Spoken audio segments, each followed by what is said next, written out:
बघा, एकूण या भरतीमध्ये राज्यातील अंगणवाडीमध्ये 10,000 पदांची भरती होणार आहे. 5 फेब्रुवारी ते 20 मार्चपर्यंत भरतीचे नियोजन आहे. या कालावधीत संपूर्ण प्रक्रिया राबवली जाणार आहे. त्या संदर्भातला GR सुद्धा जाहीर झालेला आहे. याच्यासाठी आता आपण सुरुवातीला एक ठळक घडामोडी बघू, ठळक माहिती किंवा यासाठी भरतीची अट काय आहे, पात्रता काय आहे, अर्ज पद्धती कशी करायची आणि त्याची सविस्तर माहिती पुढे आपण पाहणार आहोत. तर आता नवीन भरतीसाठी अटी काय आहेत? शैक्षणिक पात्रता आहे कमीत कमी 12वी पास असणं गरजेचं आहे. शिवाय ऑगस्ट 2000 पासून मदतनीस झालेल्या 10वी पास उमेदवारांना डायरेक्ट मुख्य सेविका पदावर नियुक्ती केली जाणार आहे. ज्या महिला 2022 पासून ऑगस्ट 2022 पासून मदतनीस म्हणून काम करत आहेत त्यांना डायरेक्ट, त्या जरी 10वी पास असतील तरी त्यांना थेट मुख्य सेविका यासाठी अर्ज करता येईल किंवा यासाठी त्यांची नियुक्ती होऊ शकते. त्या गावात जर त्यांच्या जागेसाठी जर मुख्य सेविकेची जागा असेल तर त्यांची डायरेक्ट मुख्य सेविका पदावर नियुक्ती होऊ शकते. अर्ज कसा भरायचा, अर्ज कोणता भरायचा हे आपण तुम्हाला पुढे सांगू, त्यामुळे पूर्ण व्हिडिओ पहा. वयाची अट 35 वयोगटापर्यंत आहे, 18 ते 35 वय. आणि विधवा जर काय ज्या काय महिला असतील किंवा यापूर्वी ज्या काय सेवेत आहेत महिला त्यांसाठी वेगळा काय वयाची अट आहे ते आपण पुढील व्हिडिओमध्ये पाहणार आहोत. त्यामुळे तुम्ही व्हिडिओ पूर्ण पहा. निवासी त्या ठिकाणची रहिवासी ते महिला असणं गरजेचं आहे. शिवाय अर्ज सुरू झालेल्या शैक्षणिक पात्रता, पदोन्नती आणि जे काय आहे ते अर्ज कसा करायचा ह्या सगळ्या गोष्टी आपण पुढे पाहणार आहोत.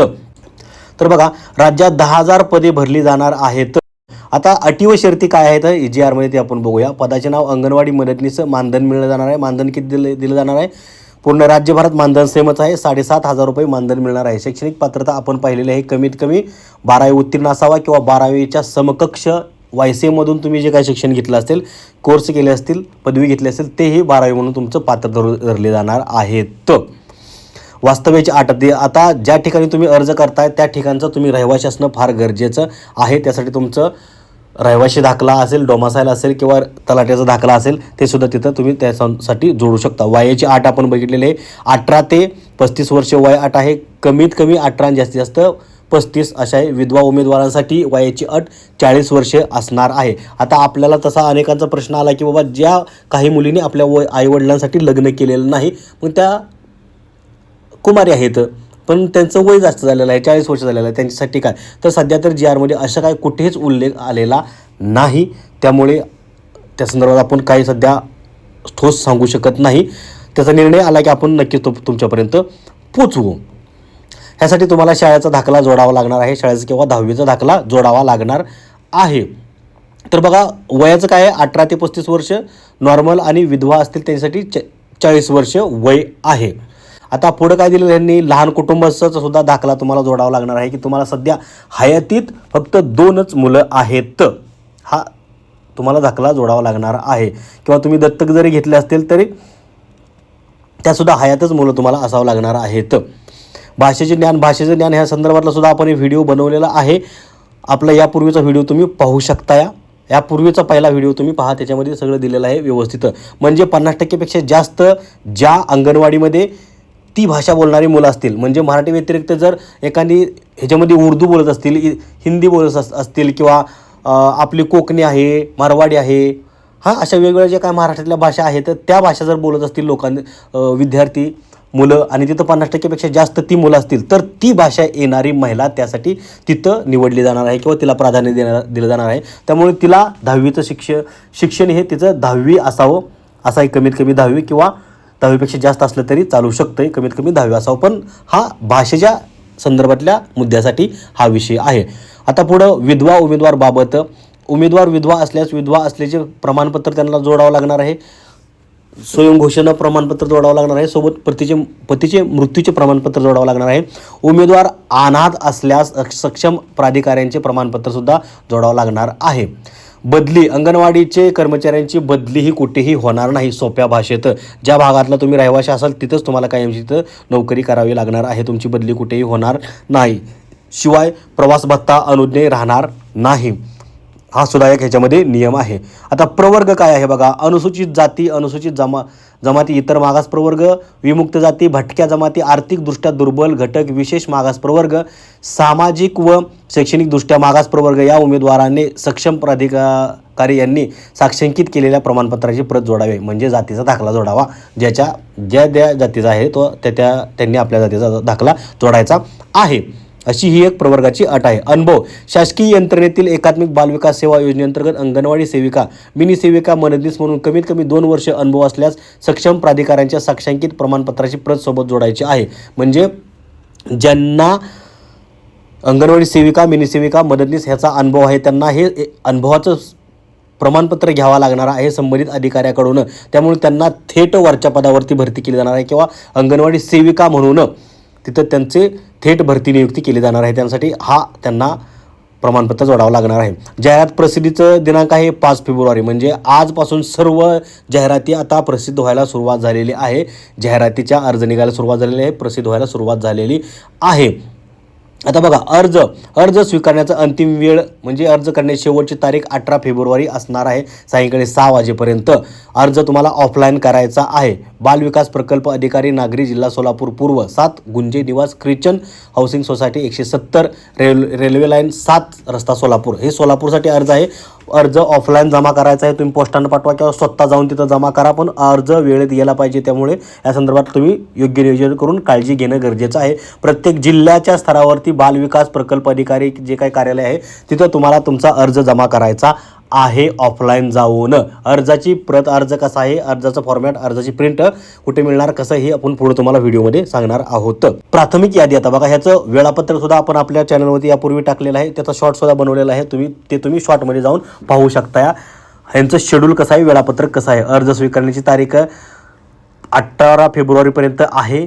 अर्ज स्वीकारण्याच्या शेवटच्या दिनांकापासून 15 दिवसात कार्यालयात नोटीस बोर्ड प्रसिद्ध करायचा आहे. प्राथमिक पहिली यादी लावायची आहे ना, ती अर्ज स्वीकारण्याच्या शेवटच्या दिवसापासून 15 तारखेपर्यंत म्हणजे 18 फेब्रुवारीपासून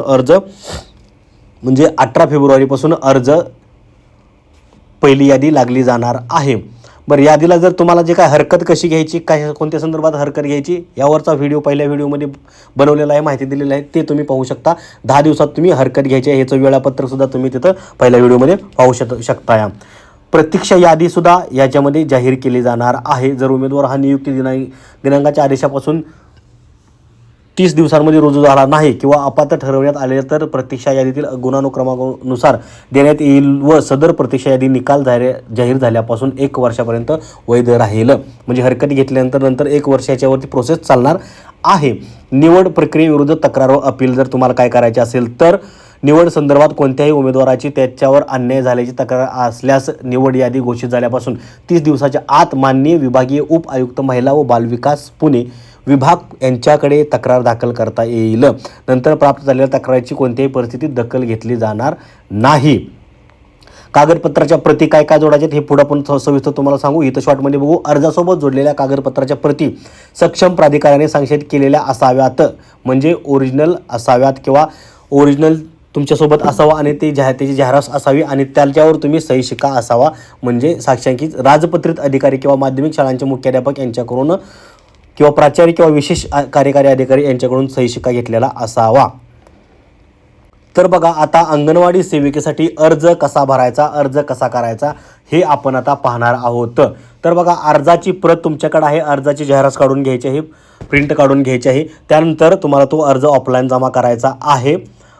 तुमच्या जिल्ह्याच्या कार्यालयामध्ये तो अर्ज जमा करायचा आहे. महिला व बालविकास जी काही विभाग असेल तुमचा, त्या विभागामध्ये ॲड्रेस असेल तिथं तुम्हाला ऑफलाईन जमा करायचा आहे. 18 तारखेच्या आत संध्याकाळी 6 वाजेपर्यंत तो अर्ज जमा करायचा आहे. आता अर्जामध्ये जाहिरातीमध्ये दिलेल्या विहित नमुन्यात अर्ज करावा. जसं सांगितलं आहे तसाच खाडाखोड करू नये, गिरवागिरव करू नये, तसेच व्हाईटनरचा उपयोग करू नये. असे अर्ज रद्द करण्यात येतील.